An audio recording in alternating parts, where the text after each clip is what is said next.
ನಮ್ಮ ಅಪರ್ಣ ಅವರ ತಗೊಂಡ್ರೆ ಶ್ವಾಸಕೋಶದಲ್ಲಿ ಅವರಿಗೆ ಕ್ಯಾನ್ಸರ್ ಅಂತ ಗಡ್ಡೆಗಳಾಗಿದೆ. ನಿಮಗೆ lung cancer, breast cancer same ಅಂತ ಕೇಳಿದ್ರೆ ಅಲ್ಲ. ಬ್ರೆಸ್ಟ್ ಕ್ಯಾನ್ಸರ್ ಬಂದವರು ಸ್ಟೇಜ್ 3 ಮತ್ತು ಸ್ಟೇಜ್ 4 ಇದ್ದವರು ಕೂಡ ನಾವು ಕರೆಕ್ಟಾಗಿ ಟ್ರೀಟ್ ಮಾಡಿದ್ರೆ ತುಂಬ ವರ್ಷ ಬದುಕೋ ಚಾನ್ಸ್ ಇರ್ತದೆ. ಕಾಮನ್ ಸಿಂಪ್ಟಮ್ಸ್ ನಾನು ನಿಮಗೆ ಹೇಳ್ತೇನೆ. ಕಾಮನ್ ಸಿಂಪ್ಟಮ್ಸ್ ಅಂದರೆ ನಿಮಗೆ ಅನ್ಎಕ್ಸ್ಪೆಕ್ಟೆಡ್ ವೆಯ್ಟ್ ಲಾಸ್ ಆಗ್ಬೋದು. ಅಂದರೆ ನೀವು ಡಯಟ್ ಮಾಡ್ತಾ ಇಲ್ಲ, ಚೆನ್ನಾಗಿ ಊಟ ಮಾಡ್ತಾ ಇದ್ದೀರಾ, in last 2-3 months you are having weight loss of more than 10 kgs. ಈ ಲಕ್ಷ್ಮಣ್ ಫ್ರೂಟ್ ಫಲ ತಿಂದೆ ಲಕ್ಷ್ಮಣ ಫಲ ಇದೆ ಅಂತ ಅದು ಹೇಗೆ ವರ್ಕ್ ಆಗ್ತದೆ ಅಂತ no study, I can't say on that. ಕೆಲವರು ನಾನು ದಿನಕ್ಕೆ 2 ಪ್ಯಾಕೆಟ್ 3 ಪ್ಯಾಕೆಟ್ ಸಿಗರೇಟ್ ಸೇರ್ತೀನಿ, ಏನೂ ಆಗಿಲ್ಲ. ಹಾಗಾಗಿ ಅಪರ್ಣ ಅವರು she lucky, she has spent another 1 year extra with us, but in that way we are not lucky, we lost her. ಸ್ವಾಗತ and welcome to our YouTube family Kudlaram page. ನಿಮಗೆಲ್ರಿಗೂ ಕೂಡ ಗೊತ್ತಿದೆ, ಅಪರ್ಣರವರು ಶ್ವಾಸಕೋಶದ ಕ್ಯಾನ್ಸರಿಂದ ನಿಧನರಾಗಿರುವಂತಹ ವಿಚಾರ. ಸೊ 4ನೇ ಸ್ಟೇಜಿಗೆ ಬಂದಾಗ ಅವರಿಗೆ ಗೊತ್ತಾಗಿರುವಂಥದ್ದು ಸೀರಿಯಸ್ ಆಗಿದೆ ಅನ್ನುವಂಥ ವಿಚಾರದಲ್ಲಿ ಡಾಕ್ಟರ್ ಹತ್ರ ಹೋದಾಗ ಹೇಳಿದ್ರಂತೆ ಇನ್ನು 6 ತಿಂಗಳು ಬದುಕೋದು ಮಾತ್ರ ಅನ್ನುವಂಥ ವಿಚಾರದಲ್ಲಿ. ಸೊ 2 ವರ್ಷಗಳ ಕಾಲ ನಿರಂತರವಾಗಿ ಈ ಕ್ಯಾನ್ಸರ್ಗೆ ಸಂಬಂಧಪಟ್ಟಂತೆ ಹೋರಾಟ ನಡೆಸಿದಂಥ ಅಪರ್ಣರವರು ಇಂದು ವಿಧಿವಶ ಆಗಿದ್ದಾರೆ. ಸ್ಪೆಷಲ್ ಆಗಿ ಇವರಿಗೆ ಶ್ವಾಸಕೋಶದ ಕ್ಯಾನ್ಸರ್ ಇತ್ತು ಅನ್ನುವಂಥ ವಿಚಾರದಲ್ಲಿ ನಾವು ಕೇಳ್ಪಟ್ವಿ. ಸೊ ಕ್ಯಾನ್ಸರ್ ಅಂತ ಹೇಳಿದರೆ ಏನು, ಕ್ಯಾನ್ಸರ್ ಜಾಸ್ತಿಯಾಗಿ ಹರಡ್ತಾ ಇದೆ. ಅದೇ ರೀತಿ ದೊಡ್ಡ ದೊಡ್ಡ ಸೆಲೆಬ್ರಿಟೀಸ್ಗಳು ಆಗಿರ್ಬೋದು, ಸಂಜಯ್ ದತ್ ಆಗಿರ್ಬೋದು, ಯುವರಾಜ್ ಸಿಂಗ್ ಆಗಿರ್ಬೋದು, ಇವರಿಗೂ ಕೂಡ ಕ್ಯಾನ್ಸರ್ ಬಂದಿದೆ. ಎಷ್ಟು ಮಾರಕ ಕ್ಯಾನ್ಸರ್ ಅಂತ ಹೇಳಿದರೆ ಏನು ಅನ್ನುವಂಥ ವಿಚಾರದಲ್ಲಿ ನಮಗೆ ಇವತ್ತು ಈ ಎಪಿಸೋಡಲ್ಲಿ ತಿಳಿಸಿಕೊಡೋಕೆ ಡಾಕ್ಟರ್ ಹರೀಶ್ ಇದ್ದಾರೆ, ಸರ್ಜಿಕಲ್ ಆಂಕಾಲಜಿಸ್ಟ್. ಸೊ ಕಾರ್ಯಕ್ರಮಕ್ಕೆ ಆತ್ಮೀಯ ಸ್ವಾಗತ ಸರ್, ಸುಸ್ವಾಗತ. ನಮಸ್ತೆ. ಓಕೆ, ನಾನು ಈಗ ಸ್ಪೆಷಲ್ ಆಗಿ ಕ್ಯಾನ್ಸರ್ ಬಗ್ಗೆ ಮತ್ತೆ ಮಾತಾಡೋಣ. ಈಗ ಅಪರ್ಣರವರು ಈ ಶ್ವಾಸಕೋಶದ ಕ್ಯಾನ್ಸರಿಂದಾಗಿ ಆಗಿರುವಂಥದ್ದು. ಈ ಶ್ವಾಸಕೋಶದ ಕ್ಯಾನ್ಸರ್ ಅಂತ ಹೇಳಿದರೆ ಏನು ಸರ್? ಶ್ವಾಸಕೋಶದ ಕ್ಯಾನ್ಸರ್ ಅಂದರೆ ಇದು ಲಂಗ್ ಕ್ಯಾನ್ಸರ್ ಅಂದರೆ ನಾವು ಕಾಮನ್ನಾಗಿ ಹೇಳುವಂಥದ್ದು.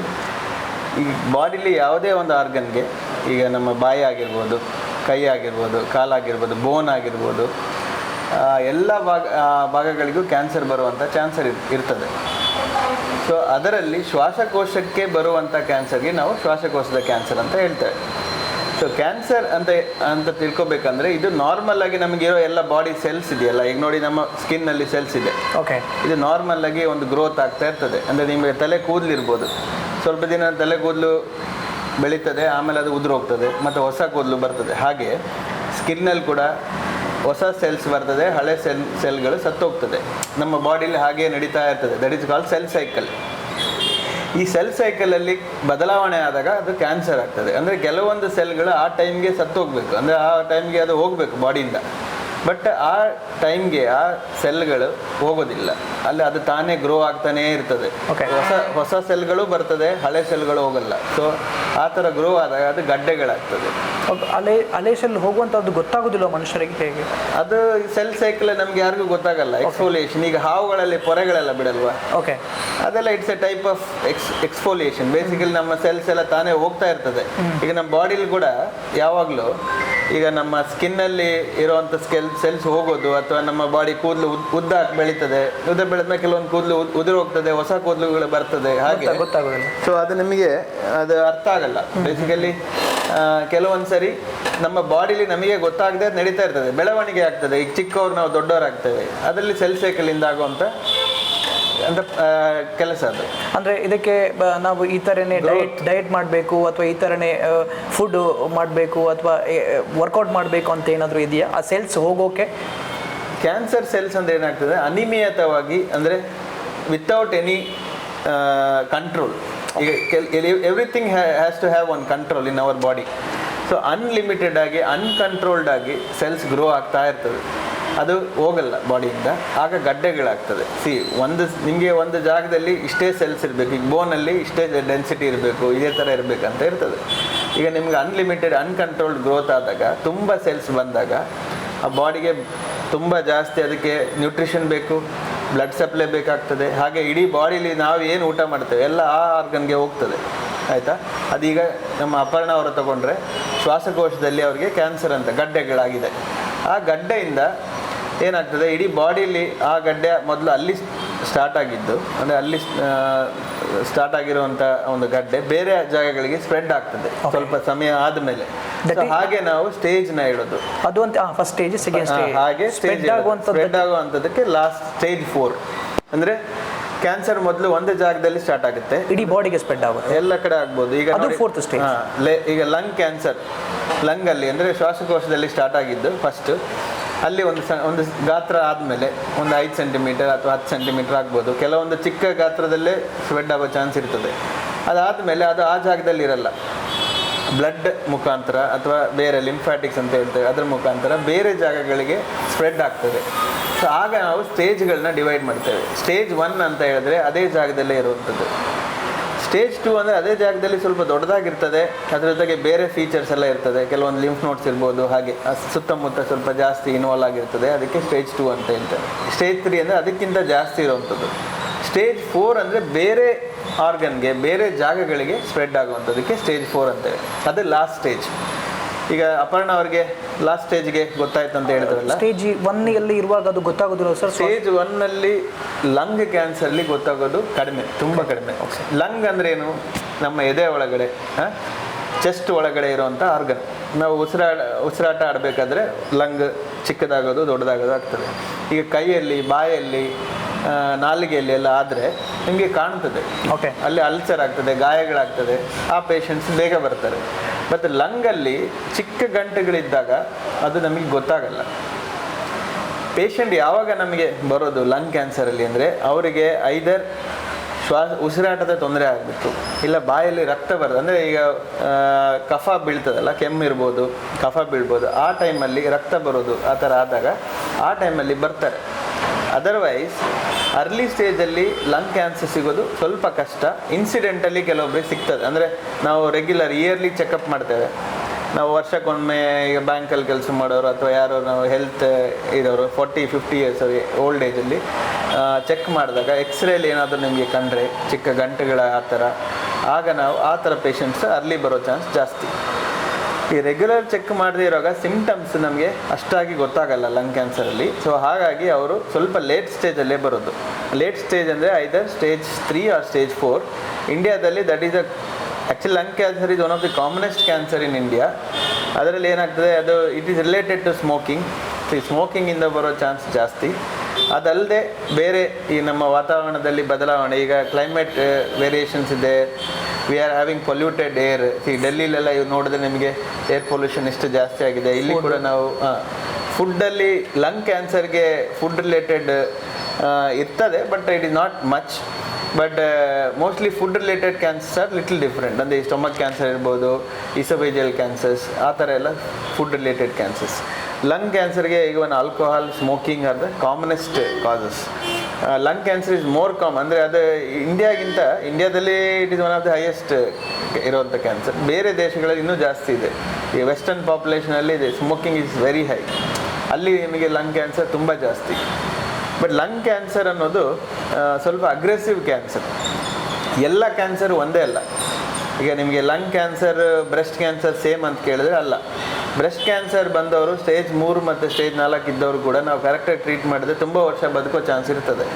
ಅದೇ ಲಂಗ್ ಕ್ಯಾನ್ಸರ್ ಅವರು ಸ್ಟೇಜ್ 3 ಮತ್ತು ಸ್ಟೇಜ್ 4 ಅವರ life span will be less. ಅಂದರೆ ಅವರಿಗೆ ಇಟ್ ಇಸ್ ಮೋರ್ ಅಗ್ರೆಸಿವ್, ಅವ್ರು ಬೇಗ ಸ್ಪ್ರೆಡ್ ಆಗ್ತದೆ. ಅದು ನೇಚರ್ ಆಫ್ ಕ್ಯಾನ್ಸರ್ ಮೇಲೆ ಕೂಡ ಹೋಗ್ತದೆ. ಸೊ ಹಾಗಾಗಿ ಲಂಗ್ ಕ್ಯಾನ್ಸರ್ ಯಾವಾಗ ಲಾಸ್ಟ್ ಸ್ಟೇಜಿಗೆ ಬಂದಾಗ ಅವರಿಗೆ ಟ್ರೀಟ್ಮೆಂಟ್ ಆಪ್ಷನ್ಸ್ ಇದೆ, ಇಲ್ಲ ಅಂತ ಹೇಳ್ತಾ ಇಲ್ಲ, ಬಟ್ ಅವರು ಉಳಿಯೋ ಚಾನ್ಸ್ ಕಡಿಮೆ. ಗೊತ್ತಾಗೋದಿಲ್ಲ. ಹಾಗಾಗಿ ಅವರು ಲೇಟಾಗಿ ಬರೋದು ಅಂತ ಹೇಳಿದ್ರೆ ಕ್ಯಾನ್ಸರಲ್ಲಿ lung cancer is a most dangerous cancer ಅಂತ ಹೇಳಿ. It is one of the most dangerous cancers. ಅದಲ್ಲದೆ ಬೇರೆ ಕ್ಯಾನ್ಸರ್ಗಳು ಕೂಡ ಇದೆ. Oesophagus cancer, stomach cancers, pancreatic cancers, ಆ ಥರ ಕ್ಯಾನ್ಸರ್ಸ್ ಕೂಡ one of dangerous cancers. Lung cancer is one of the most dangerous cancer. ಈಗ ಬ್ರೆಸ್ಟ್ ಕ್ಯಾನ್ಸರ್ ಅಂತ ಹೇಳಿದ್ರಿ ಸರ್, ಅದರಲ್ಲಿ ಕೆಲವರು ಬ್ರೆಸ್ಟೇ ತೆಗಿಬೇಕು ಅಂತ ಹೇಳಿ ಹೇಳ್ತಾರೆ. ತೆಗಿಬೇಕಾ, ಹೇಗೆ? ಬ್ರೆಸ್ಟ್ ಕ್ಯಾನ್ಸರಲ್ಲಿ ಇದೊಂದು ಮಿತ್. ಅಂದರೆ ಇದು ಎಲ್ಲ ಜನಗಳಲ್ಲಿ ಬ್ರೆಸ್ಟ್ ಕ್ಯಾನ್ಸರ್ ಬಂದರೆ ಫುಲ್ ಬ್ರೆಸ್ಟ್ ತೆಗಿಬೇಕಂತ ಅಂದ್ಕೊಳ್ತಾರೆ. ಅದನ್ನು ಅವಶ್ಯಕತೆ ಇಲ್ಲ. ಈಗ ನಾನು ಆ್ಯಸ್ ಎ ಕ್ಯಾನ್ಸರ್ ಸರ್ಜನ್ ತುಂಬ ಪೇಷಂಟ್ ಆಪ್ರೇಟ್ ಮಾಡ್ತೀನಿ. ಮೋಸ್ಟ್ ಆಫ್ ದ ಕ್ಯಾನ್ಸರ್ಸ್ ಎಲ್ಲ ಬ್ರೆಸ್ಟ್ ಕ್ಯಾನ್ಸರ್ಸ್ ಇರ್ತದೆ. ನಾವು ಪ್ರಾಕ್ಟೀಸ್ ಮಾಡೋದ್ರಲ್ಲಿ 70-80% ಬ್ರೆಸ್ಟ್ ಕ್ಯಾನ್ಸರ್ ಅವರೇ ಬರೋದು. And it is A commonest cancer in India. ನಾವು ಈಗ ಈ ದಿನಗಳಲ್ಲಿ ಫುಲ್ ಬ್ರೆಸ್ಟ್ ತೆಗೆಯೋ ಅವಶ್ಯಕತೆ ಇಲ್ಲ. ನಾವು ಎಲ್ಲಿ ಗಂಟು ಇದೆ ಆ ಗಂಟಿನ ಸುತ್ತ 1 ಸೆಂಟಿಮೀಟರ್ ಎಕ್ಸ್ಟ್ರಾ ತೆಗಿತೇವೆ, so that your margin should be negative. ನಿಮಗೆ ನೆಗೆಟಿವ್ ಮಾರ್ಜಿನ್ ಬರಬೇಕು, ಅಂದರೆ ಎಕ್ಸ್ಟ್ರಾ ಎಲ್ಲ ಸೆಲ್ಸ್ ತೆಗ್ದಿರ್ಬೇಕು ಅಷ್ಟೇ. ಅದನ್ನು ತೆಗೆದ್ರೆ ಸಾಕು. ಆನಂತರ ನಾವು ಮತ್ತೆ ಅಡಿಷ್ನಲ್ ಸರ್ಜರಿ ಇರ್ತದೆ ಸೈಡ್ಗೆ ಅಂಡರ್ ಆರ್ಮ್ಸಲ್ಲಿ, ಅದು ಕೂಡ ಸೇಮ್ ಟೈಮಲ್ಲೇ ಮಾಡೋದು. So it is called breast conservation surgery. ಈಗ ಫುಲ್ ತೆಗಿಯೋ ಅವಶ್ಯಕತೆ ಇಲ್ಲ, ಗಂಟು ಮಾತ್ರ ತೆಗೆದ್ರೆ ಸಾಕಾಗ್ತದೆ. ಓಕೆ. ಕ್ಯಾನ್ಸರ್ ತಡೆಗಟ್ಟಲಿಕ್ಕೆ ಸಾಧ್ಯ ಇದೆ. ಕ್ಯಾನ್ಸರ್ ತಡೆಗಟ್ಟಬೇಕಂತ ಹೇಳಿದ್ರೆ first is our body weight. Body weight ಅಂದರೆ ನಿಮ್ಮ ಹೈಟ್ಗೆ, that is called body mass index. You must be knowing BMI. ನಮ್ಮ ಹೈಟ್ಗೆ ಎಷ್ಟು ವೆಯ್ಟ್ ಇರಬೇಕಂತ ನಿಮಗೆ ಒಂದು ಚಾರ್ಟ್ ಸಿಗ್ತದೆ. ಯೂಶಲಿ ಈ ಹೈಟ್ಗೆ ಇಷ್ಟು ವೆಯ್ಟ್ ಇದ್ದರೆ ಒಳ್ಳೆಯದು. When your body weight is more, that is called obesity. When BMI is more than 30, it is called obesity. ಒಬೆಸಿಟಿನ ಕಡಿಮೆ ಮಾಡೋದ್ರಿಂದ, ಅಂದರೆ ನಮ್ಮ ಬಾಡಿ ವೆಯ್ಟ್ನ ಕರೆಕ್ಟಾಗಿ ಮೇಂಟೈನ್ ಮಾಡೋದ್ರಿಂದ ನಮಗೆ ಕ್ಯಾನ್ಸರ್ಸ್ನ ಅವಾಯ್ಡ್ ಮಾಡಲಿಕ್ಕೆ ಸಾಧ್ಯ ಇದೆ. And then lifestyle variation. Lifestyle ಅಂದರೆ ನಮಗೆ we have to avoid smoking. Almost 60 to 70% cancers are related to smoking, one or the other way. Direct relation or indirect relations irtade. And alcohol we can avoid. Eat more fruits and vegetables. Fruits, vegetables andre more of vitamin C and E iruvanta vegetable. They are called antioxidants. Antioxidants iruvanta citrus fruits irbodu, ಕಿತ್ತಳೆ, ನಿಂಬೆ ಹಣ್ಣಿನ juice, orange. ಇದರಲ್ಲೆಲ್ಲ vitamin C and E ಇರೋವಂಥ chance ಜಾಸ್ತಿ. ಆ ಫುಡ್ಸಲ್ಲಿ ನಮಗೆ antioxidant ಸಿಗ್ತದೆ. So more fruits and vegetables and green leaf vegetables, ಅದರಲ್ಲಿ ವೈಟಮಿನ್ B12 ಎಲ್ಲ ಇರ್ತದೆ. ಸೊ ಆಲ್ ದೀಸ್ ಥಿಂಗ್ಸ್ ನಮಗೆ breast any cancer in that matter, it helps to avoid cancer. And exercise. What WHO recommends is you have to walk at least 10,000 steps a day. Okay. Everybody, ನಿಮಗೆ ಮೊಬೈಲಲ್ಲೆಲ್ಲ ನಿಮಗೆ steps count ಇರ್ತದಲ್ಲ, 8 to 10,000 is what is the recommendation. What we say is 30 to 40 minutes a day workout is required. ನಿಮಗೆ 30 to 40 ನಿಮಿಷ workout ಮಾಡಬೇಕು.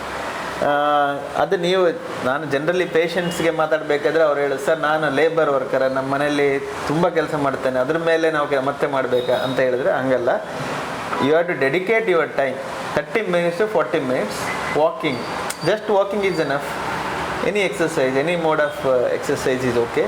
That's what is required. 30 to 40 minutes exercise ಮಾಡಬೇಕು. So that's where you can avoid cancers. Yeah. Okay. ಈಗ life style ಯಾವ ರೀತಿ ಇರಬೇಕು ಅವ್ರದ್ದು ಅಂತೇಳಿ, ಈಗ ಒಂದು ವೇಳೆ ಕ್ಯಾನ್ಸರ್ ಬಂದರೆ ಸರ್ ಯಾವ ರೀತಿ ಮಾನಸಿಕವಾಗಿ ಯಾವ ರೀತಿ ಅವರು ಪ್ರಿಪೇರ್ ಆಗಿರಬೇಕು, ಅಥವಾ ಮನೆಯವರು ಅವರನ್ನು ಯಾವ ರೀತಿ ಟ್ರೀಟ್ ಮಾಡಬೇಕು ಅಂತೇಳಿ ಕ್ಯಾನ್ಸರ್ ವ್ಯಕ್ತಿಗಳ? ಕ್ಯಾನ್ಸರ್ ಅಂತ ಹೇಳಿದ ಕೂಡಲೇ ಅದು ಬರೀ ಒಬ್ಬ ರೋಗಿಗೆ ಮಾತ್ರ ಅಫೆಕ್ಟ್ ಮಾಡಲ್ಲ, ಇಡೀ ಫ್ಯಾಮಿಲಿ, ಅವ್ರ ಕುಟುಂಬಕ್ಕೆ ಅದು ತೊಂದರೆ ಆಗ್ತದೆ. ಯಾಕೆಂದರೆ ಕ್ಯಾನ್ಸರ್ ಅಂತ ಹೇಳಿದ್ರೆ it is not just our body which is undergoing all the problems, our psychologically also patient is in trouble. ಅಂದರೆ ಅವರಿಗೆ ಸೈಕಾಲಜಿಕಲ್ ಸಪೋರ್ಟ್ ಬೇಕಾಗ್ತದೆ, ಫ್ಯಾಮಿಲಿ ಸಪೋರ್ಟ್ ಬೇಕಾಗ್ತದೆ. ಬಿಕಾಸ್ ನಮ್ಮ ಸ್ಪೆಷಲಿ ಇಂಡಿಯಾದಲ್ಲಿ ನಾವು ಅಂದ್ಕೊಳ್ಳೋದು ಕ್ಯಾನ್ಸರ್ ಅಂದ್ಕೂಡಲೇ ಇಟ್ ಈಸ್ ಓವರ್, ಕ್ಯೂರ್ ಇಲ್ಲ, ಅಲ್ಲಿಗೆ ಮುಗೀತು ಅನ್ನೋದು ನಮ್ಮ ಮನಸ್ಸಲ್ಲಿರುವಂಥದ್ದು. ಬಟ್ ಕ್ಯಾನ್ಸರ್ಗೆ ಒಳ್ಳೆ ಟ್ರೀಟ್ಮೆಂಟ್ ಇದೆ. ಕರೆಕ್ಟ್ ಟೈಮ್ಗೆ ನಾವು ಟ್ರೀಟ್ಮೆಂಟ್ ತೊಗೊಂಡ್ರೆ, ಈಗ ನಾವು ಮಾತಾಡ್ತಾ ಇದ್ವಿ ಸ್ಟೇಜ್ 1, 2, 3, 4 ಅಂತ. Patients who R in stage 1 and stage 2 do much better. ಅಂದರೆ ಅವ್ರಿಗೆ ಕರೆಕ್ಟ್ ಟೈಮಿಗೆ ಟ್ರೀಟ್ಮೆಂಟ್ ತೊಗೊಂಡ್ರೆ ಅವ್ರು ತುಂಬ ವರ್ಷ ಬದುಕ್ತಾರೆ, ಕ್ಯೂರ್ ಆಗ್ತಾರೆ. ಸ್ಟೇಜ್ 3ಯಲ್ಲಿದ್ದವ್ರು ಕೂಡ ಕ್ಯೂರ್ ಆಗ್ತಾರೆ, ಬಟ್ ಅವ್ರಿಗೆ ವಾಪಸ್ ಬರೋ ಚಾನ್ಸ್ ಇರ್ತದೆ. So you have to be on regular follow. Once it comes to stage 4, ಅದರಲ್ಲಿ ಕೂಡ ಕೆಲವೊಂದು ಕ್ಯಾನ್ಸರ್ಸಲ್ಲಿ ಸ್ಟೇಜ್ 4 ಕ್ಯಾನ್ಸರಲ್ಲಿ ಕೂಡ ಕ್ಯೂರ್ ಆಗೋ ಚಾನ್ಸ್ ಇದೆ. ಸೊ ಆ ಥರ ಇದ್ದಾಗ ಪೇಷಂಟ್ಸ್ಗೆ ಏನಿರಬೇಕಂದ್ರೆ ಸೈಕಾಲಜಿಕಲ್ ಸಪೋರ್ಟ್ ಬೇಕು, ನಮ್ಮ ಫ್ಯಾಮಿಲಿ ಸಪೋರ್ಟ್ ಬೇಕಾಗ್ತದೆ. So that's why what we generally say, cancer treatment is not one man show. Like I am a oncologist, surgical oncologist, but it requires even a psychologist, counselling, a counsellor should be required. ಅವರು ಕೂಡ ಬೇಕಾಗ್ತದೆ. Medical oncologist, radiation oncologist, ತುಂಬ ಜನಗಳ group ಇಲ್ಲಿ ಇರ್ತದೆ. And every time ಅವರು ಬಂದಾಗ ನಾವು ಅವ್ರನ್ನ ಕೌನ್ಸಿಲ್ ಮಾಡ್ತೇವೆ. This is one thing. And the other thing is a financial burden. Cancer ಅಂದ್ಕೂಡಲೇ ನಾವು ಟ್ರೀಟ್ಮೆಂಟ್ಗೆ ತುಂಬ ದುಡ್ಡು ಖರ್ಚಾಗ್ತದೆ. ಸೊ ಅಂತ ಒಂದಿರ್ತದೆ. ಸೊ ಕ್ಯಾನ್ಸರ್ಗೆ ಈಗ ಗೌರ್ಮೆಂಟ್ ಆಫ್ ಇಂಡಿಯಾದಿಂದ ತುಂಬ ಸಪೋರ್ಟ್ ಇದೆ. ಓಕೆ. ತುಂಬ ಹಾಸ್ಪಿಟಲ್ಸ್ ಓಪನ್ ಆಗಿದೆ where they have only cancer treatments. If you take Kidwai ಹೇಗಿದೆ, ಅದೇ ಥರ ಈಗ ಹುಬ್ಳಿಲಿ ಕೂಡ ಒಂದು ಕ್ಯಾನ್ಸರ್ ಮಾಡಿದ್ದಾವೆ. ಇಲ್ಲಿ ಕೂಡ ನಮ್ಮ ಹಾಸ್ಪಿಟಲ್ಗಳಲ್ಲಿ, ಇಲ್ಲಿ ನಮ್ಮ ತುಂಬ ಹಾಸ್ಪಿಟಲ್ ಮಂಗಳೂರಲ್ಲಿ ಕೂಡ ಕ್ಯಾನ್ಸರ್ಗೆ ಫ್ರೀ ಟ್ರೀಟ್ಮೆಂಟ್ ಸಿಗ್ತಾ ಇದೆ. ಬಿಕಾಸ್ ಆಫ್ ಆಯುಷ್ಮಾನ್ ಸ್ಕೀಮಲ್ಲಿ ಎಲ್ಲ ಕವರ್ ಆಗೋದ್ರಿಂದ ಕ್ಯಾನ್ಸರ್ಗೆ ಡೆಡಿಕೇಟೆಡ್ ಆಗಿ ಫ್ರೀ ಟ್ರೀಟ್ಮೆಂಟ್ ಕೂಡ ಸಿಗ್ತದೆ. ನಾವು ಅದನ್ನು ಯೂಸ್ ಮಾಡ್ಕೋಬೇಕು. ಒಂದು ಸೆಕೆಂಡ್ ಥಿಂಗ್, ಎಲ್ಲ ಟ್ರೀಟ್ಮೆಂಟ್ ಕೂಡ ಕಾಸ್ಟ್ಲಿ ಅಲ್ಲ. ಕೆಲವೊಂದು treatments they are affordable. Only few ಕೆಲವೊಂದು ಇಂಜೆಕ್ಷನ್ಸ್ ಇರ್ಬೋದು, ಕೆಲವೊಂದು ಡ್ರಗ್ಸ್ ಟ್ಯಾಬ್ಲೆಟ್ಸ್ ಇರ್ತದೆ, ಅದು ಮಾತ್ರ ನಿಮಗೆ ಸ್ವಲ್ಪ ಕಾಸ್ಟ್ಲಿ ಆಗ್ತದೆ. ಬಿಟ್ಟರೆ ರೆಗ್ಯುಲರ್ ಕ್ಯಾನ್ಸರ್ ಟ್ರೀಟ್ಮೆಂಟ್ ಬೇರೆ ಸರ್ಜರಿ ಹೇಗೆ ಮಾಡ್ತೇವೆ ಅದೇ ಥರ ಇದರಲ್ಲೇ ಮಾಡಲಿಕ್ಕೆ ಸಾಧ್ಯ ಇದೆ. ಸೊ ಫೈನಾನ್ಷಿಯಲ್ ಬರ್ಡನ್ ಆಗ್ತದೆ ಅಂತ ಸ್ವಲ್ಪ ಜನಗಳಿಗೆ ಕೂಡ ಒಂದು ಮನೆಯಲ್ಲಿ ಅವ್ರ ಮನಸ್ಸಲ್ಲಿ ಇರ್ತದೆ. ಕೆಲವೊಬ್ರು ಟ್ರೀಟ್ಮೆಂಟ್ ತೊಗೊಳ್ಲಿಕ್ಕೆ ಬರಲ್ಲ, ಥಿಂಕಿಂಗ್ ವಿ ಆರ್ ಪುವರ್, ಈಗ ಆಯಿತು ಮುಗಿದು. ಸೊ ಇದೆಲ್ಲ ಸಪೋರ್ಟ್, ಆ್ಯಕ್ಚುಲಿ ಸೋಷಿಯಲ್ ಸಪೋರ್ಟ್ ಬೇಕು, ಸೈಕಲಾಜಿಕಲ್ ಸಪೋರ್ಟ್ ಬೇಕು ಕ್ಯಾನ್ಸರ್ ಪೇಷಂಟ್ಸ್ಗೆ. ಬಟ್ ತುಂಬ patients I am very happy, very good number of patients in Mangaluru ನಾವು ನೋಡ್ತೇವೆ ಅರ್ಲಿ ಸ್ಟೇಜಲ್ಲೇ ಬರ್ತಾರೆ. ಓಕೆ, ಗೊತ್ತಾಗ today also I saw 3 patients who are early cancers. I mean to say, usually ಬೇರೆ ನಾನು ಎಲ್ಲ ಆಲ್ ಓವರ್ ಇಂಡಿಯಾ ವರ್ಕ್ ಮಾಡಿದ್ದೇನೆ. ಸೊ ನಾವು ಬೇರೆ ಜಾಗಗಳಲ್ಲಿ ನಾನು ನೋಡಿದಾಗ ಬ್ರೆಸ್ಟ್ ಕ್ಯಾನ್ಸರ್ಸ್ ನನಗೆ ಇಷ್ಟ ಅರ್ಲಿ ಬರೋದು ತುಂಬ ಕಡಿಮೆ. ಇದು ಸ್ಟೇಜ್ 1, ಸ್ಟೇಜ್ 2 ಅಲ್ಲಿ ನಾನು ತುಂಬ ಪೇಷಂಟ್ಸ್ ನೋಡ್ತೇನೆ. Monthly I C at least 8 to 10 patients who are early cancers diagnose ಆಗೋದು. ಉಳಿದಿದ್ದೆಲ್ಲ ಅಡ್ವಾನ್ಸ್ ಕ್ಯಾನ್ಸರ್ಸ್. ಎನಿವೇ ಇಂಡಿಯಾದಲ್ಲಿ 70% ಪೇಷಂಟ್ಸ್ ಆರ್ ಓನ್ಲಿ ಸ್ಟೇಜ್ 3 ಬರೋದು. But I am very happy ನಮ್ಮ ಏರಿಯಾದಲ್ಲಿ ತುಂಬ ಪೇಷಂಟ್ಸ್ ಅರ್ಲಿ ಬರ್ತಾರೆ ಬಿಕಾಸ್ ಆಫ್ ಅವೇರ್ನೆಸ್ ಅಂದರೆ ಜನಗಳಿಗೆ ಆ ವಿಷಯ ಮುಟ್ತದೆ. ಸ್ವಲ್ಪ ಗಂಟು ಅಥವಾ ಏನೋ ಒಂದು ಸಿಂಪ್ಟಮ್ ಇದ್ದ ಕೂಡಲೇ ಬಂದು ತೋರಿಸ್ತಾರೆ.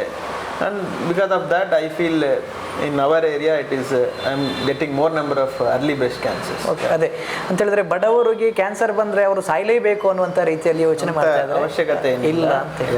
ಓಕೆ, ಈಗ ಅದ್ರ ಸಿಂಪ್ಟಮ್ಸ್ ಯಾವ ರೀತಿ ಇರುತ್ತೆ ಸರ್? ಯಾವ ರೀತಿಯ ಸಿಂಪ್ಟಮ್ಸ್? ಈ ಕ್ಯಾನ್ಸರ್ ಅಂತ ಹೇಳಿದ್ರೆ ನಾನು ನಿಮಗೆ ಆಗಲೇ ಹೇಳಿದೆ, ಬಾಡಿಲಿ ಎಲ್ಲಿ ಬೇಕಾದರೂ ಕ್ಯಾನ್ಸರ್ ಆಗ್ಬೋದು. ಸೊ ಈಚ್ ಕ್ಯಾನ್ಸರ್ಗೆ ಡಿಫ್ರೆಂಟ್ ಸಿಂಪ್ಟಮ್ಸ್ ಇರ್ತದೆ. ಬಟ್ ಕಾಮನ್ ಸಿಂಪ್ಟಮ್ಸ್ ನಾನು ನಿಮಗೆ ಹೇಳ್ತೇನೆ. ಕಾಮನ್ ಸಿಂಪ್ಟಮ್ಸ್ ಅಂದರೆ ನಿಮಗೆ ಅನ್ಎಕ್ಸ್ಪೆಕ್ಟೆಡ್ ವೆಯ್ಟ್ ಲಾಸ್ ಆಗ್ಬೋದು. ಅಂದರೆ ನೀವು ಡಯಟ್ ಮಾಡ್ತಾ ಇಲ್ಲ, ಚೆನ್ನಾಗೇ ಊಟ ಮಾಡ್ತಾ ಇದ್ದೀರಾ, in last 2-3 months you are having weight loss of more than 10 kgs. Okay, more than 10 kg weight loss within 6 months is considered as significant weight loss. So ಆ ಥರ ನಿಮಗೆ ಅನ್ಎಕ್ಸ್ಪೆಕ್ಟೆಡ್ ವೆಯ್ಟ್ ಲಾಸ್ ಇದ್ದರೆ then you should think something is going wrong in our body. ಈಗ ನೀವು ಹೇಳಿದ್ರೆ lung cancer ಎದೆ ಒಳಗಡೆ ಇರ್ತದೆ ಗೊತ್ತಾಗಲ್ಲ, ಪ್ಯಾಂಕ್ರಾಟಿಕ್ ಕ್ಯಾನ್ಸರ್ ಹೊಟ್ಟೆ ಒಳಗಿರ್ತದೆ ಗೊತ್ತಾಗಲ್ಲ. ಸೊ ಈ ಥರ ಸಿಂಪ್ಟಮ್ಸ್ ಆಗ್ತದೆ. ಇನ್ನು ಕೆಲವೊಬ್ಬರಿಗೆ ಕಾಫ್, ಕೆಮ್ಮು ಬರ್ಬೋದು 3 ವಾರ 4 ವಾರ 1 ತಿಂಗಳಿಂದ ಕಾಫ್ ಇದೆ, which is not subsiding by any treatment. ನೀವೆಲ್ಲ ಟ್ರೀಟ್ಮೆಂಟ್ ತೊಗೊಂಡಿದ್ದೀರಾ ಆದರೂ ಏನು ಕಡಿಮೆ ಆಗ್ತಾ ಇಲ್ಲ. ಆ ಥರ ಇದ್ದಾಗ ಅವಾಗ ಲಂಗ್ ಕ್ಯಾನ್ಸರ್ ಇರೋ ಚಾನ್ಸ್ ಇರ್ತದೆ. ಈಗ ಬಾಯಲ್ಲಿ ಹುಣ್ಣಾಗ್ಬೋದು.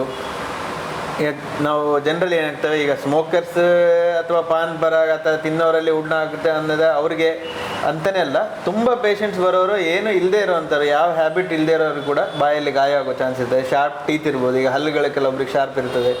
ಸೊ ಅಂಥವ್ರಿಗೆ anywhere in the body ulcer ಇದ್ದರೆ, ಗಾಯ ಇದ್ದರೆ, ಅದು ಮಾಯ್ತಾ ಇಲ್ಲ, ಒಣಗ್ತಾ ಇಲ್ಲ, 3 to 4 weeks ಇದೆ ಅಂದರೆ 1 month ತನಕನೂ ಅದು ಹೋಗಿಲ್ಲ ಅಂತ ಹೇಳಿದ್ರೆ ಅದು ಕ್ಯಾನ್ಸರ್ ಇರೋ ಚಾನ್ಸ್ ಇರ್ತದೆ. ಎನಿವೇರ್ ಇನ್ ದ ಬಾಡಿ ನಿಮಗೆ ಬ್ಲಡ್ ಬರೋದು ಅಂದರೆ ನಿಮಗೆ ಈಗ ನಾನು ಹೇಳಿದೆ ಕಫದಲ್ಲಿ ರಕ್ತ ಬೀಳೋದು, ಈಗ ಮೋಷನಲ್ಲಿ ಬ್ಲಡ್ ಹೋಗ್ತದೆ. ಜನರಲಿ ಪೈಲ್ಸ್ ಅಂತ ಹೇಳಿ ಜನ ನೆಗ್ಲೆಕ್ಟ್ ಮಾಡೋದು ತುಂಬ ಜಾಸ್ತಿ, ಆಯ್ತಾ? That is how people come late.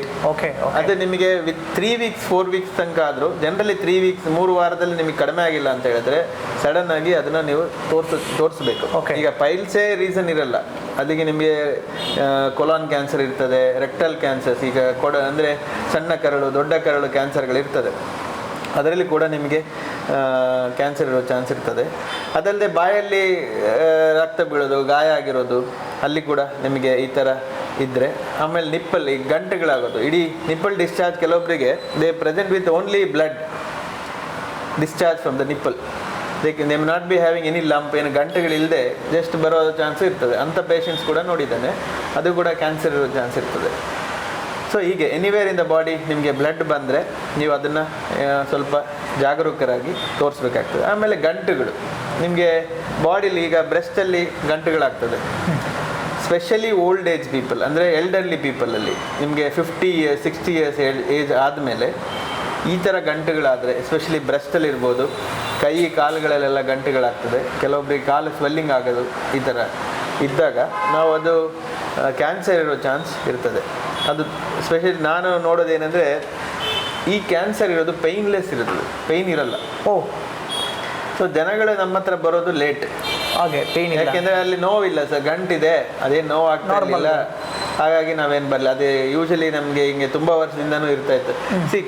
ಈ ಲಂಪ್ ಅಂದರೆ ಗಂಟುಗಳು ಯಂಗರ್ ಪಾಪ್ಯುಲೇಷನಲ್ಲಿ ಬರೋ ಗಂಟುಗಳೇ ಬೇರೆ, ವಯಸ್ಸಾದವರಲ್ಲಿ ಬರೋ ಗಂಟುಗಳೇ ಬೇರೆ. ಈಗ 20-30 ವರ್ಷಗಳಲ್ಲಿ ಬರೋ ಹೆಣ್ಣು ಮಕ್ಕಳಲ್ಲಿ ಬರೋ ಬ್ರೆಸ್ಟ್ ಲಂಪ್ಸ್ ಏನಿದೆ, ಬ್ರೆಸ್ಟಲ್ಲಿ ಬರೋ ಗಂಟುಗಳು, ಅದು ಕ್ಯಾನ್ಸರ್ ಇಲ್ಲದೇ ಇರೋ ಚಾನ್ಸ್ ಜಾಸ್ತಿ ಇರ್ತದೆ. ಅದೇ ಗಂಟುಗಳು 60-70 ವರ್ಷದಲ್ಲಿ ಮೆನ್ಸಸ್ ಎಲ್ಲ ಸ್ಟಾಪ್ ಆದಮೇಲೆ ಬರುವಂಥ ಗಂಟುಗಳಲ್ಲಿ ಕ್ಯಾನ್ಸರ್ ಇರೋ ಚಾನ್ಸ್ ಜಾಸ್ತಿ ಇರ್ತದೆ. ಸೊ ಅದು ವ್ಯತ್ಯಾಸ ಇರ್ತದೆ. ಸೊ ಅದಕ್ಕೆ ನೀವು ಈ ಥರ ಗಂಟುಗಳಾದರೆ ಇಮಿಡಿಯೇಟ್ ಡಾಕ್ಟರ್ನ ಕಾಣಬೇಕು. ಅದಲ್ಲದೆ ಈಗ ಕೆಲವೊಬ್ರಿಗೆ ಮೆನ್ಸ್ಟ್ರುವಲ್ ಡಿಸ್ಟರ್ಬೆನ್ಸಸ್ ಇರ್ತದೆ. ಈಗ ಜನರಲಿ ನಮಗೆ ಮೆನ್ಸಸ್ 40 to 50 ಇಯರ್ಸ್ಗೆ ಸ್ಟಾಪ್ ಆಗ್ತದೆ. ಬಟ್ ಕೆಲವೊಬ್ಬರಿಗೆ 50, 55, 60 ವರ್ಷ ತನಕನೂ ಮೆನ್ಸಸ್ ಆಗ್ತಾ ಇರ್ತದೆ. ಅದು ಸ್ಟಾಪ್ ಆಗಲ್ಲ, ಇರೆಗ್ಯುಲರ್ ಆಗಿರ್ತದೆ. ಈ ಥರ ಇದ್ದಾಗ ಅದು ಕ್ಯಾನ್ಸರ್ ಇರೋ ಚಾನ್ಸ್ ಕೂಡ ಇರ್ಬೋದು. ಸೊ ಇದೆಲ್ಲ ಕಾಮನ್ ಸಿಮ್ಟಮ್ಸ್ ಕ್ಯಾನ್ಸರ್ಗೆ. ಈಗ ಇರ್ರೆಗ್ಯುಲರ್ ಬವೆಲ್ ಹ್ಯಾಬಿಟ್ಸ್ ಕೂಡ ಹೇಳ್ತೇವೆ. ಅಂದರೆ ಕೆಲವೊಬ್ಬರಿಗೆ ಮೋಷನ್ ಆಗಬೇಕಾದ್ರೆ ತುಂಬ ಡಯರಿ ಆಗೋದು, ಕೆಲವೊಬ್ಬರಿಗೆ ಕಾನ್ಸ್ಟಿಪೇಷನ್ ಆಗೋ ಚಾನ್ಸ್ ಇರ್ತದೆ. ಅಂದರೆ ಮೋಷನ್ ಆಗ್ತಾ ಇಲ್ಲ, 2 ದಿನ ಆಯಿತು, 3 ದಿನ ಆಯಿತು, ಆಗ್ತಾ ಇಲ್ಲ. ಈ ಥರ ಎಲ್ಲ ಆಗ್ತಾ ಇದ್ದಾಗ ನಿಮಗೆ ಅಲ್ಸರೇಟಿವ್ ಅಂದರೆ ಬವೆಲಲ್ಲಿ ಪ್ರಾಬ್ಲಮ್ ಇರೋದು, ದೊಡ್ಡ ಕರಳು ಚಿಕ್ಕ ಕರಳಲ್ಲಿ ಪ್ರಾಬ್ಲಮ್ ಇರೋ ಚಾನ್ಸ್ ಇರ್ತದೆ. ಅದನ್ನು ತೋರಿಸೋದು ಒಳ್ಳೆಯದು. ಸೊ ಇದೆಲ್ಲ common symptoms of cancer. But each ಕ್ಯಾನ್ಸರಲ್ಲಿ ತುಂಬ ಬೇರೆ ಬೇರೆ ಇರ್ತದೆ. ಅಂದರೆ ನಾನೀಗ ಬೇರೆ ಕ್ಯಾನ್ಸರ್ಸ್ ಬಗ್ಗೆ ಮಾತಾಡಿದ್ರೆ ಅದರಲ್ಲಿ ನಿಮಗೆ ಬ್ರೆಸ್ಟ್ ಇರಲಿ, ಬಾಯಿ ಕ್ಯಾನ್ಸರ್ ಇರಲಿ, ಈಗ ಸಾರ್ಕೋಮಾ ಬೋನಲ್ಲಿ ಬರುವಂಥ ಕ್ಯಾನ್ಸರ್ಗೆ ಸಾರ್ಕೋಮಾ ಅಂತೇವೆ. ಅದೇ ದೇ ಪ್ರೆಸೆಂಟ್ ಈಸ್ ಡಿಫ್ರೆಂಟ್. ಅವರು ಸ್ವಲ್ಪ ಡಿಫ್ರೆಂಟಾಗಿ ಪ್ರೆಸೆಂಟ್ ಮಾಡೋ ಚಾನ್ಸ್ ಇರ್ತದೆ. ಮತ್ತು ಇದು ಕೂದಲೆಲ್ಲ ಹೋಗುತ್ತೆ ಅಂತೇಳಿ ಹೇಳ್ತಾರೆ. ಈ ಕ್ಯಾನ್ಸರಲ್ಲಿ ಕೂದಲು ಹೋಗೋದು ಅಂತ ಹೇಳಿದ್ರೆ it is when they are taking injections, chemotherapy ಅಂತ ಏನು ತೊಗೊಳ್ತಾರೆ, ಆ ಟೈಮಲ್ಲಿ ಕೂದಲು ಉದುರೋ ಚಾನ್ಸ್ ಇರ್ತದೆ. ಯಾಕೆಂದರೆ ಕ್ಯಾನ್ಸರ್ ಡ್ರಗ್ಸ್ ಏನಿದೆ, ನಾವು ನಾರ್ಮಲ್ ಇಂಜೆಕ್ಷನ್ಸ್ ಹೇಗೆ ಕೊಡ್ತೇವೆ, ಸೆಲೈನ್ ಬಾಟಲಲ್ಲೆಲ್ಲ ಹಾಕಿ ಆ ಥರ ಕೊಡುವಂಥ ಇಂಜೆಕ್ಷನ್ಸ್.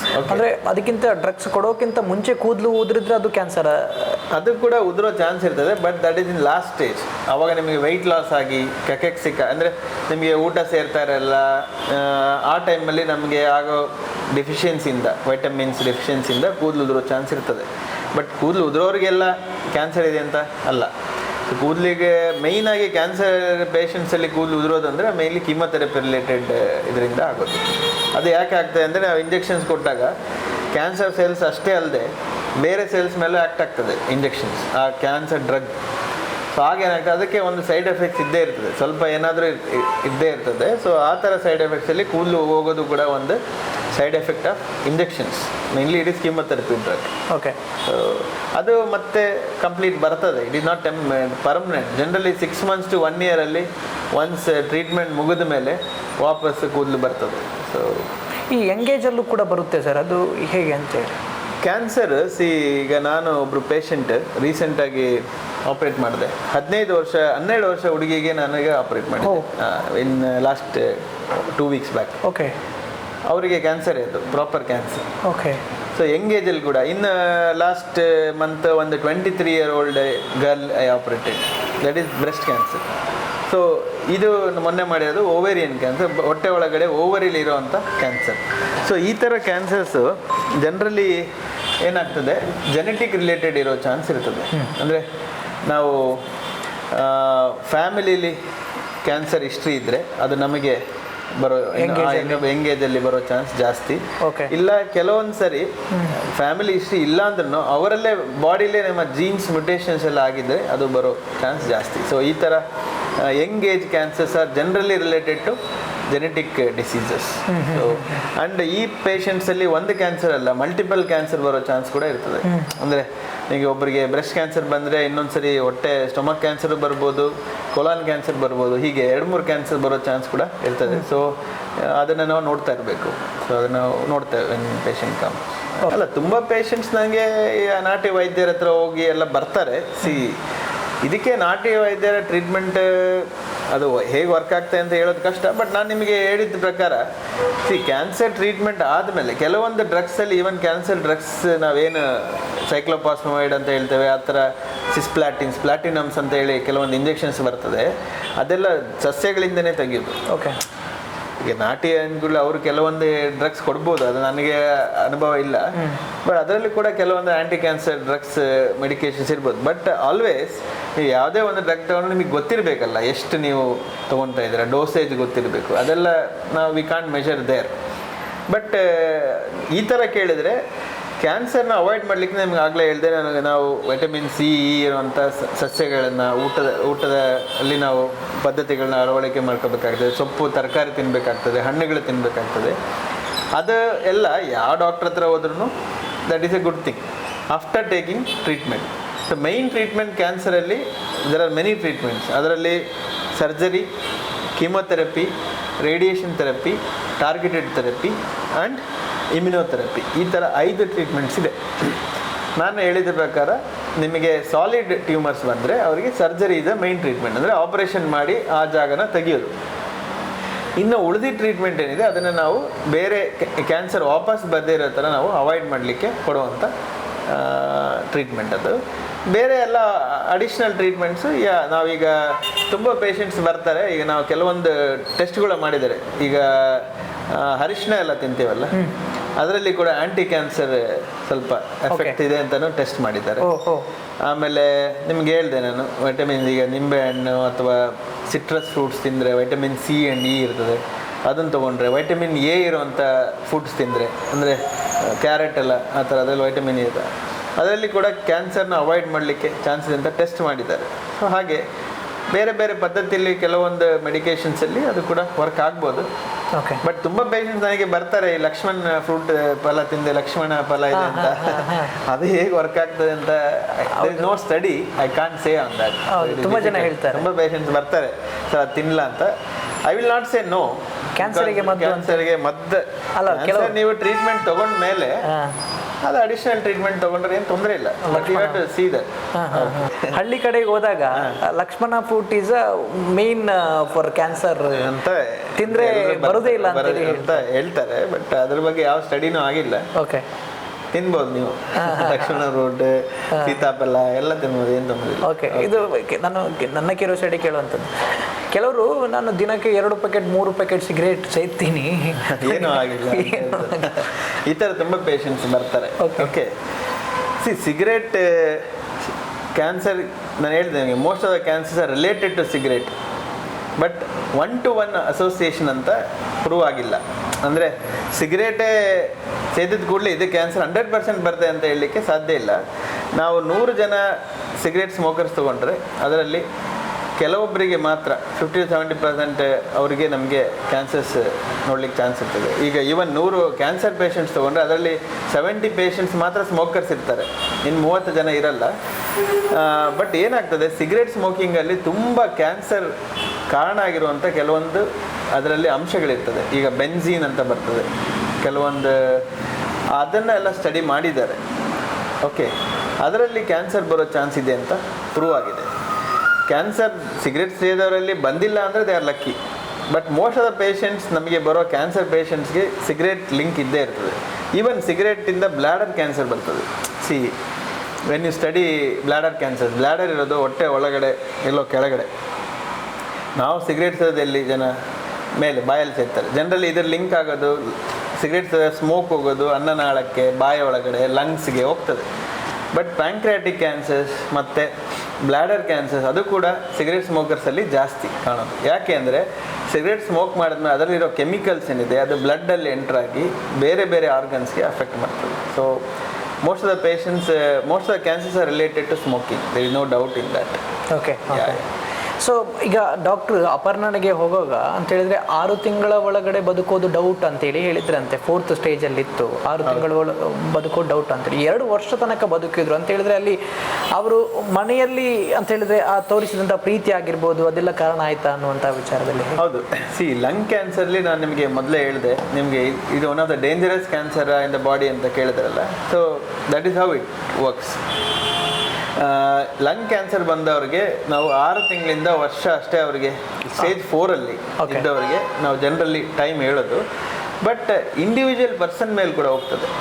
ಅಂದರೆ ಈ ಕ್ಯಾನ್ಸರ್ ನಾವು ಏನು ಹೇಳಿದ್ದೇವೆ, ಒಬ್ಬರು ಪರ್ಸನ್ ಹೇಗಿದೆ, whether there immunity is, how the immunity is there, and ನೀವು ಹೇಳಿದ psychological supports, how what is the food they are taking, ಹೌದು ಕೌನ್ಸಿಲಿಂಗ್ ಎಲ್ಲ ಇರ್ತದೆ. And even cancer drugs, she may be on treatment, ಅದರ effects ಕೂಡ ಇರ್ತದೆ. Some cancers respond well to some patients. Okay. ನಿಮಗೆ ಒಂದು ಡ್ರಗ್ ನಿಮಗೆ ಈಗ ಇನ್ಸುಲಿನ್ ಕೆಲವೊಂದು ಪೇಷಂಟ್ಸಲ್ಲಿ ಶುಗರ್ಗೆ ಇನ್ಸುಲಿನ್ ಕೆಲವೊಬ್ಬರಿಗೆ ವರ್ಕ್ ಆಗ್ತದೆ 6 ಡೋಸಲ್ಲಿ, ಸೇಮ್ ಡೋಸ್ ಇನ್ನೊಬ್ಬ ಪೇಷಂಟ್ಗೆ ವರ್ಕ್ ಆಗಲ್ಲ. Okay, it depends on patient body also. So ಹಾಗಿದ್ದಾಗ ಅವರು 2 ಇಯರ್ಸ್ ತನಕ ಹೋಗೋ ಚಾನ್ಸ್ ಇದೆ. ಈಗ ನನಗೆ ಒಬ್ಬರು ಪೇಷಂಟ್ ಇದ್ದಾರೆ, ಕಿಡ್ನಿ ಕ್ಯಾನ್ಸರ್ ಸ್ಟೇಜ್ 4ಅಲ್ಲಿರೋರು, 4 ವರ್ಷ ಆಗಿದೆ ಟ್ರೀಟ್ಮೆಂಟ್ ತೊಗೊಂಡು. ಈಗ is good, is come today, ಇವತ್ತು ಬಂದಿದ್ದಾರೆ. ಇಮ್ಯುನೊಥೆರಪಿ ಅಂತ ಬರ್ತದೆ ಈಗ, ಅದು ಇಮ್ಯುನೊಥೆರಪಿ ತೊಗೊಂಡ್ಮೇಲೆ ಕ್ಯೂರ್ ಆಗಿ, ಅಂದರೆ ಈಗ ಎಲ್ಲೂ ಡಿಸೀಸ್ ಇಲ್ಲ, ಕಾಣ್ತಾ ಇಲ್ಲ ಬಾಡಿಲಿ. Okay okay. ಸೊ ಹಾಗೆ ಇರೋ ಚಾನ್ಸ್ ಕೂಡ ಇದೆ. ಬಟ್ ಅವರಿಗೆ ಕೂಡ ನಾವು ಜನರಲೈಸ್ ಮಾಡಿ ಕೇಳಿದಾಗ ಹೇಳೋದು 6 ಮಂತ್ಸ್ 1 ಇಯರ್ ಇರೋ ಚಾನ್ಸ್ ಇರ್ತದೆ ಅಂತ ಹೇಳ್ತೇವೆ. ಯಾಕೆಂದರೆ each patient is different. Okay. So ಹಾಗಾಗಿ ಅಪರ್ಣ ಅವರು she is lucky, she has spent another 1 year extra with us. But in that way, we are not lucky, we lost her. Yeah, So we have our memories with us. ಚಿಕ್ಕವರಿದ್ದಾಗಿಂದ ಅವರು ನೋಡಿ ಬಂದಿರೋದು. Good. ಅಂದರೆ last ಕಡೆಯ ದಿನದವರೆಗೂ active ಆಗಿದ್ರು ಅಂತೇಳಿ ಕೇಳ್ಪಟ್ವಿ sir. ಅಂದರೆ active ಆಗಿರೋಕೆ ಆಗುತ್ತೆ, ಅದ್ರಲ್ಲಿ ವೀಕ್ನೆಸ್ ಆ ಥರ? ಅದೇ ನಾನು ಹೇಳ್ತಿರೋದು, ಪರ್ಸನ್ ಮೇಲೆ ಹೋಗ್ತದೆ ಆ್ಯಂಡ್ ಟೈಪ್ ಆಫ್ ಕ್ಯಾನ್ಸರ್ಸ್ ಮೇಲೂ ಹೋಗ್ತದೆ. ಓಕೆ. ಕೆಲವೊಂದು cancers low grade cancers, not that aggressive cancers ಇರ್ತದೆ. ಅಂದರೆ ಲೋ ಗ್ರೇಡ್ ಕ್ಯಾನ್ಸರ್ಸ್ ಇದ್ದರೆ ನಿಮಗೆ ಕ್ಯಾನ್ಸರ್ ಬಾಡಿಲಿ ಇರ್ತದೆ, ಬಟ್ ನಿಮಗೆ ಅಷ್ಟು ಅಫೆಕ್ಟ್ ಮಾಡಲ್ಲ. ಅಂದರೆ ನಿಮಗೆ ವೆಯ್ಟ್ ಲಾಸ್ ಆಗೋದು ಅಥವಾ ತುಂಬ ಸುಸ್ತಾಗೋದು, ತಲೆ ಕೂದಲು ಉದುರೋದು, ಆ ಥರ ಎಲ್ಲ ಏನೂ ಆಗಲ್ಲ ಕ್ಯಾನ್ಸರಲ್ಲಿ. ಅದು ಲೋ ಗ್ರೇಡಾಗಿ ನಿಧಾನಕ್ಕೆ ಸ್ವಲ್ಪ ಟೈಮ್ ತಗೊಳುತ್ತೆ. ಸೊ ಆ ಥರ ಕ್ಯಾನ್ಸರ್ಸ್ ಕೂಡ ಇರ್ತದೆ. ಆ ನಂತರ and how treatment also, she is on treatment. Some drugs work wonders, they do wonders. ಕೆಲವೊಂದು ಎರ್ಲೋಟಿನಿಬ್ ಅಂತೆಲ್ಲ ಬರ್ತದೆ, ಜೆಫ್ಟಿನಿಬ್ ಅಂತ ಬರ್ತದೆ. ಈ ಥರ ಇಂಜೆಕ್ಷನ್ಸ್ ಅಥವಾ ಟ್ಯಾಬ್ಲೆಟ್ಸ್, ಟಾರ್ಗೆಟೆಡ್ ಥೆರಪಿ, ಅದು ತುಂಬ ಕೆಲವೊಂದು ಪೇಷಂಟ್ಸ್ಗೆ ಏನು ಸಿಂಪ್ಟಮ್ಯಾಟಿಕ್ಕೇ ಇರಲ್ಲ. ಬರಬೇಕಾದ್ರೆ ಅವರು ಉಸಿರಾಡ್ಲಿಕ್ಕೆ ಪ್ರಾಬ್ಲಮ್ ಇರೋವಂಥವ್ರು, ಲಂಗ್ ಕ್ಯಾನ್ಸರ್ ಅವರು, ಆಮೇಲೆ ಅವರು ಆ ಡ್ರಗ್ ತಗೊಂಡ್ಮೇಲೆ ತುಂಬ ಚೆನ್ನಾಗಿ ಇರ್ತಾರೆ. ಓಕೆ. ಹಾಗೆ ಆಗೋ ಚಾನ್ಸ್ ಇರ್ತದೆ. So I think that must have work for her. Okay. ಚೆನ್ನಾಗಿದೆ. ಸಿಂಪಲ್ ಆಗಿ ಹೇಳಬೇಕು ಅಂತ ಹೇಳಿದ್ರೆ ಒಂದು 6 ಮಂತ್ 1 ಇಯರ್ಗೆ ಬಾಡಿ ಚೆಕಪ್ ಕಂಪ್ಲೀಟ್ ಆಗಿ ಮಾಡೋದು ಒಳ್ಳೇದಂತ ಹೇಳಿ. ಜನರಲಿ ಏನಿರ್ತದೆ, ಕ್ಯಾನ್ಸರ್ ಈಸ್ ಜನರಲಿ ಓಲ್ಡ್ ಏಜ್ಗೆ ಬರುವಂಥ, ಎಲ್ಡರ್ಲಿ ಪೀಪಲ್ಗೆ ಬರುವಂಥ problem. From the age of 35 to 40 years, ಅಂದರೆ ನಾನು ಹೇಳ್ತಾರೆ 50+ ಇದ್ದವ್ರಿಗೆ ಮಾಡೋದು ಒಳ್ಳೆಯದು. ಬಟ್ ಈಗ ಇಂಡಿಯನ್ ಪಾಪ್ಯುಲೇಷನಲ್ಲಿ 40 ವರ್ಷದಿಂದನೇ ನಾವು ಎಲ್ಲ ಟೆಸ್ಟ್ಗಳನ್ನ ಮಾಡಿಸ್ತಾ ಇರೋದು ಒಳ್ಳೆಯದು. From the age of 40 years yearly checkup ಮಾಡ್ತಾ ಇರಬೇಕು. ಬ್ಲಡ್ ಟೆಸ್ಟ್ ಇರ್ಬೋದು, ಜನರಲ್ ಚೆಕಪ್, ಬಾಡಿ ಚೆಕಪ್, ಅದರಲ್ಲಿ ಒಂದು ಅಲ್ಟ್ರಾಸೌಂಡ್ ಅಬ್ಡಮನ್, ಹೊಟ್ಟೆ ಚೆಕಪ್ ಮಾಡಲಿಕ್ಕೆ, and breast examinations and breast mammogram. ಇದು ಮಾಡಿದ್ರೆ ನಮಗೆ ಇಯರ್ಲಿ ಅಥವಾ 2 ಇಯರ್ಲಿ ನಾವು ಮಾಡಿದ್ರೆ ಕ್ಯಾನ್ಸರ್ಸ್ನೆಲ್ಲ ಕಂಡುಹಿಡಿಲಿಕ್ಕೆ ಸಾಧ್ಯ. World health organisation WHO recommendation is from the age of 40 years, 40 ವರ್ಷದ ಮೇಲೆ ಬ್ರೆಸ್ಟ್ ಮ್ಯಾಮೋಗ್ರಾಮ್ ಮಾಡಬೇಕಂತ ಇದೆ. ಬ್ರೆಸ್ಟ್ ಕ್ಯಾನ್ಸರ್ಸ್ಗೆ ಎಲ್ಲ ಕ್ಯಾನ್ಸರ್ನೂ ಕಂಡುಹಿಡ್ಲಿಕ್ಕೆ ಸಾಧ್ಯ ಇಲ್ಲ. ನಮ್ಮ ಇಡೀ ಬಾಡಿಲಿ ಕ್ಯಾನ್ಸರ್ ಯಾವ್ಯಾವ ಕ್ಯಾನ್ಸರ್ ಬರ್ತದೆ ಅಂತ ಕಂಡುಹಿಡಲಿಕ್ಕೆ, ಎಲ್ಲ ಕ್ಯಾನ್ಸರ್ ಕಂಡುಹಿಡ್ಲಿಕ್ಕೆ ಸಾಧ್ಯ ಇಲ್ಲ. ಓನ್ಲಿ ಫ್ಯೂ ಕ್ಯಾನ್ಸರ್ಸ್, ಅದರಲ್ಲಿ ಬ್ರೆಸ್ಟ್ ಕ್ಯಾನ್ಸರ್ ಒಂದು, ಬಾಯಿ ಕ್ಯಾನ್ಸರ್, ಓರಲ್ ಕ್ಯಾನ್ಸರ್ಸ್, ಕೋಲಾನ್, ದೊಡ್ಡ ಕರಳು, ಸಣ್ಣ ಕರಳು, ದೊಡ್ಡ ಕರಳು cancer, this is called colon cancers. Cervical cancer ಅಂದರೆ ಸರ್ವಿಕ್ಸ್ ಅಂತ, ಗರ್ಭಚೀಲ, ಗರ್ಭಕಂಠ ಅಂತ ಇರ್ತವೆ, ಅದರದ ಒಂದು ಕ್ಯಾನ್ಸರ್ ಬರ್ತದೆ. ಅದು ಇಂಡಿಯಾದಲ್ಲಿ it was one of the common cancers ಇತ್ತು 10 ವರ್ಷದ ಹಿಂದೆ. ಈಗ ಅದು ಸೆಕೆಂಡ್ ಕಾಮನ್ ಕ್ಯಾನ್ಸರ್ ಆಗಿದೆ. ಆ ಗರ್ಭಕಂಠದ ಕ್ಯಾನ್ಸರ್ನ ನಾವು ಕಂಡುಹಿಡಲಿಕ್ಕೆ ಸಾಧ್ಯ ಇದೆ. ಹೀಗೆ ಆ್ಯಂಡ್ ಲಂಗ್ ಕ್ಯಾನ್ಸರ್ ಕೂಡ ಲೋ ಡೋಸ್ CT ಸ್ಕ್ಯಾನ್ ಅಂತ ಮಾಡ್ತಾರೆ. ಬರೀ ಎಕ್ಸ್ರೇ ಮಾಡಿದ್ರೆ ಗೊತ್ತಾಗಲ್ಲ, CT ಸ್ಕ್ಯಾನ್ ಬರ್ತದೆ. ಅದು ಕೂಡ ಎಸ್ಪೆಷಲಿ ಸ್ಮೋಕರ್ಸಲ್ಲಿ ಅದನ್ನು ರೆಗ್ಯುಲರಾಗಿ ಮಾಡ್ತಾ ಇರಬೇಕು. ಜನರಲ್ ಪಾಪ್ಯುಲೇಷನ್ ಕೂಡ 40 yearsಯಿಂದ ಸ್ಟಾರ್ಟ್ ಮಾಡಿ ಮಾಡ್ಬೋದು. Screening, these are all the screening test. ಈ 5 ರಿಂದ 6 ಕ್ಯಾನ್ಸರ್ನ ನಾವು ಕಂಡುಹಿಡಲಿಕ್ಕೆ ಸಾಧ್ಯ. ಉಳಿದಿದ್ದ ಕ್ಯಾನ್ಸರ್ನ ನಾವು ರೆಗ್ಯುಲರ್ ಚೆಕಪ್ಪಲ್ಲಿ ಕೆಲವೊಂದ್ಸರಿ ಸಿಮ್ಟಮ್ಸ್, ನಾನು ಏನು ಹೇಳಿದೆ ಆ ಥರ ಸಿಮ್ಟಮ್ಸ್ ಇದೆ, ಎಲ್ಲೇ ಗಂಟೆಗಳಿದ್ರೂ ಇಮಿಡಿಯೇಟ್ ಹೋಗಿ ತೋರಿಸಿದ್ರೆ ಕಂಡುಹಿಡಲಿಕ್ಕೆ ಸಾಧ್ಯ ಇದೆ. Okay. So thank you so much sir, ಒಂದಷ್ಟು ಮಾಹಿತಿಯನ್ನು ನಮಗೆ ತಿಳಿಸಿಕೊಟ್ರಿ. ಖಂಡಿತ ನಿಮ್ಗೆ ಏನಾದರೂ ಕ್ಯಾನ್ಸರ್ ಬಗ್ಗೆ ಡೌಟ್ ಇದ್ದರೆ ಅಥವಾ ಏನಾದರೂ ಈ ಥರ ಸಿಮ್ಟಮ್ಸ್ ಕಾಣೋಕ್ಕೆ ಶುರುವಾದರೆ ಖಂಡಿತ you can contact Harish, doctor Harish ಇವ್ರದ್ದು.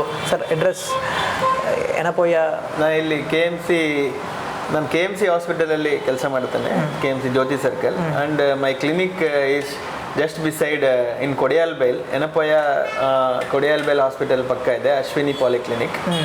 ಅಲ್ಲಿ ಕೂಡ ಅವೈಲೇಬಲ್ ಇರ್ತಾನೆ. ಓಕೆ. ಡಾಕ್ಟರ್ ಹರೀಶ್ ಅಂತ ಹೇಳಿ ಕೇಳಿದರೆ ಖಂಡಿತವಾಗ್ಲೂ ಹೇಳ್ತಾರೆ. ಸೊ ಒಂದಷ್ಟು ಒಳ್ಳೆ ಮಾಹಿತಿಯನ್ನು ಕೊಟ್ಟರು. ಖಂಡಿತವಾಗ್ಲೂ ನಿಮಗೂ ಕೂಡ ಒಂದಷ್ಟು ನಾಲೆಜ್ ಸಿಕ್ತು ಅಬೌಟ್ ಕ್ಯಾನ್ಸರ್ ಅಂತ ಹೇಳಿದರೆ ಏನು, ಯಾವ ರೀತಿ ಬರುತ್ತೆ ಮತ್ತು ಇದಕ್ಕೆ ಯಾರೂ ಕೂಡ ಟೆನ್ಷನ್ ಮಾಡುವಂತಹ ಅವಶ್ಯಕತೆ ಇಲ್ಲ ಅನ್ನುವಂಥ ವಿಚಾರದಲ್ಲೂ ಕೂಡ ಡಾಕ್ಟರ್ ಹರೀಶ್ ಹೇಳಿದರು. Thank you so much sir. Thank you Ajay. Thank you.